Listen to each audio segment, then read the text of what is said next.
Ah, les fêtes de fin d'année. Quel beau moment, non? Tout le monde réuni autour d'une table, à se remémorer encore et encore les mêmes histoires, qui nous ont tant fait rire. Je me reconnais tellement! Mais personnellement, ça a toujours été une période très stressante. Du moins, depuis 2 ans pour être plus précise. Il y a 2 ans, j'ai fait une découverte, la seconde main. Pour moi, c'était énorme. Tu pouvais acheter tout un tas de trucs possibles et inimaginables sans qu'il y ait vraiment trop d'impact sur la planète. En ayant cette prise de conscience, je n'y ai vu que les défauts des fêtes de fin d'année. Et pour ça, je vivais des émotions totalement différentes. Je me suis sentie triste en regardant toutes ces illuminations qui décoraient la ville, celles que j'avais tant admirées ces dernières années. Dégoûtée aussi de voir tout ce gaspillage, de l'emballage, des cadeaux neufs à volonté, de la nourriture à profusion, comme s'il y avait 2 fois plus de personnes réunies autour de cette table. Et pourquoi? Pour se faire plaisir, c'est cette phrase qu'on m'a toujours dit. J'avais beaucoup de colère. Elle venait du fait que je me sentais impuissante face à cette situation. Puis ma colère s'est un peu calmée. Et je me suis dit que je pouvais faire quelque chose. Je leur en ai parlé, beaucoup. Je les ai peut-être même bassinés avec. Et au final, au bout de 2 ans, j'y ai vu des petits changements.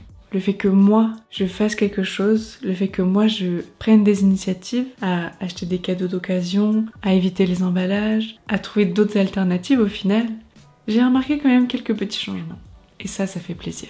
Même si, bien sûr, ils ont un peu rigolé au début. Mais le plus important, c'est de montrer comment faire. Et montrer surtout que c'est très simple.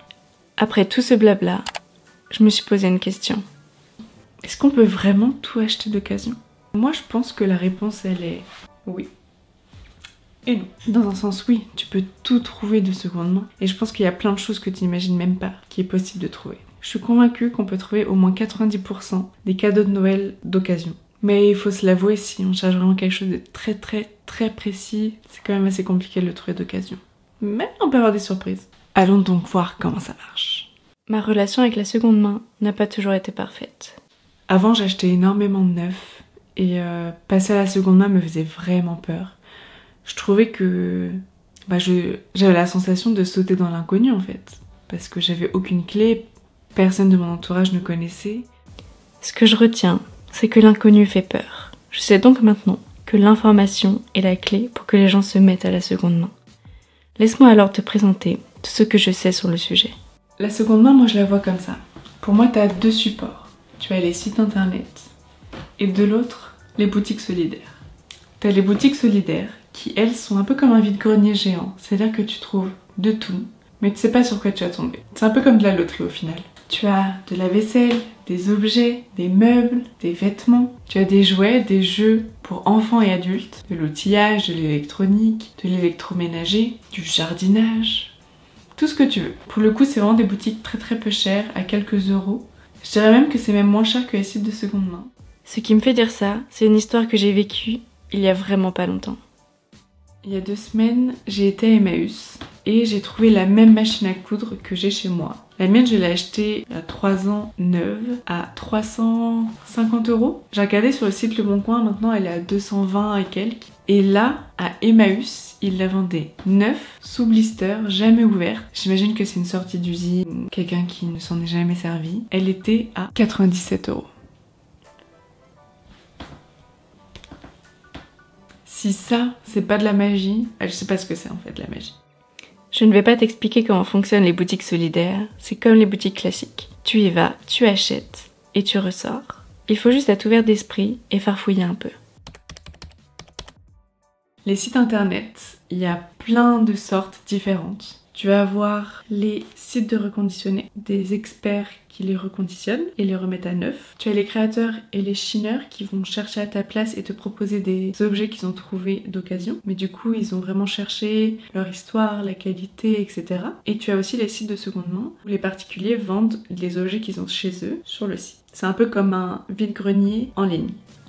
Pour acheter dans les grandes brocantes en ligne, c'est pas compliqué, mais il faut savoir quelques petits trucs. Avant de faire tes recherches, tu dois te questionner sur ce que tu veux plus précisément. La taille, la couleur, l'endroit où tu veux l'acheter, ton budget, l'état du produit, etc. Elles te serviront à bien éplucher les annonces. Pour la recherche, il faut que tu rentres quelques informations importantes. Premièrement, tu entres ta ville et la distance maximum que tu veux faire. Tu entres ton prix maximum que tu veux mettre dans cet objet. Moi personnellement, je mets toujours une petite marge en plus car on peut toujours négocier et ce serait dommage de passer à côté d'une annonce. Ensuite, il faut mettre différentes appellations pour optimiser les recherches, car certains utilisent des mots totalement différents. Tu défiles, tu cherches, tu analyses les annonces. Quand tu aimes quelque chose, regarde les photos et lis bien la description. Ensuite, like toutes celles que tu aimes. Une fois que tu as fini de chercher, envoie un message à toutes les annonces qui t'ont intéressé. Ça peut aller de 1 à 10, voire 20. Ça te permet d'être sûr de repartir avec ton objet. Si tu as des questions, c'est le moment de demander. Et ensuite, demande un rendez-vous. Sur place, regarde bien si tout fonctionne, paye et repars avec ton nouvel objet. Ça peut aller très vite. Mon four, je l'ai eu le jour même ou le lendemain. Voilà, c'est un peu comme ça que ça fonctionne.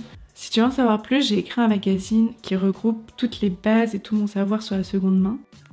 J'ai mis ton petit cœur, il est totalement gratuit et tu pourras l'avoir grâce au lien en description. Maintenant, sur quoi d'autre faire des économies ? Tout simplement le papier cadeau. La durée de vie d'un papier cadeau est quand même plus courte que celle d'un papillon. Je pense qu'on comprend un peu tous pourquoi.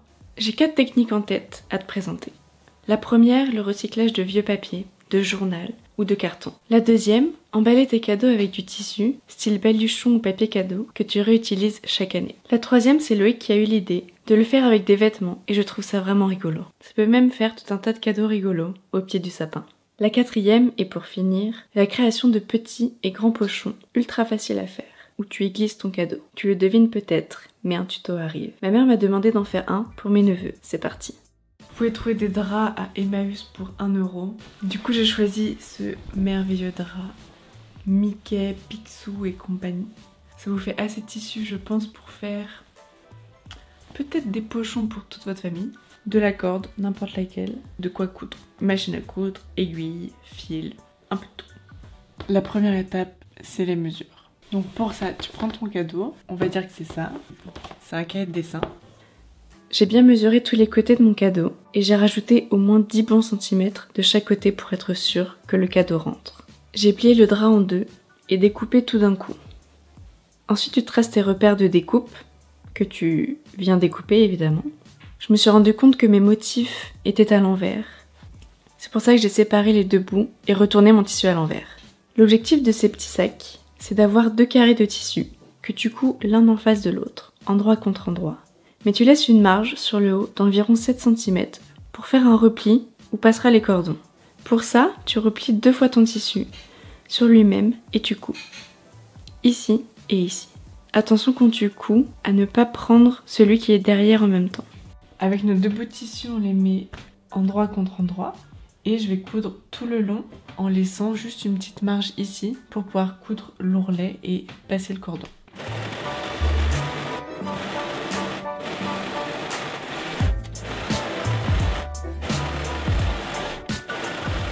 Maintenant, il ne reste plus qu'à faire l'endroit où va passer le cordon et ensuite on a fini.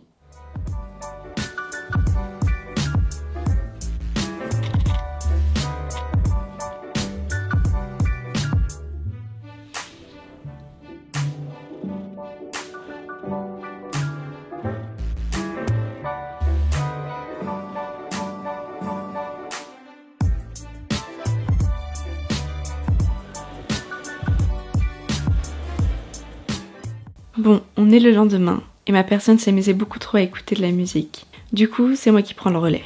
Aujourd'hui, il ne reste plus qu'à mettre les cordons. Pour ça, tu retournes ton tissu et tu laisses les coutures à l'intérieur.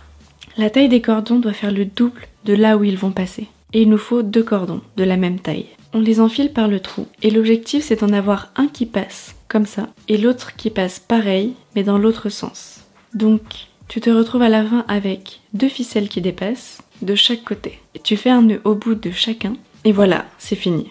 Personnellement, j'ai rajouté le prénom de mon neveu, et un cœur pour cacher une tache de peinture que je viens de faire. J'espère qu'il sera content, et qu'il pourra réutiliser ce pochon par la suite. Je pense que je peux conclure en disant que l'objectif, c'est de faire de son mieux, d'essayer et de s'informer.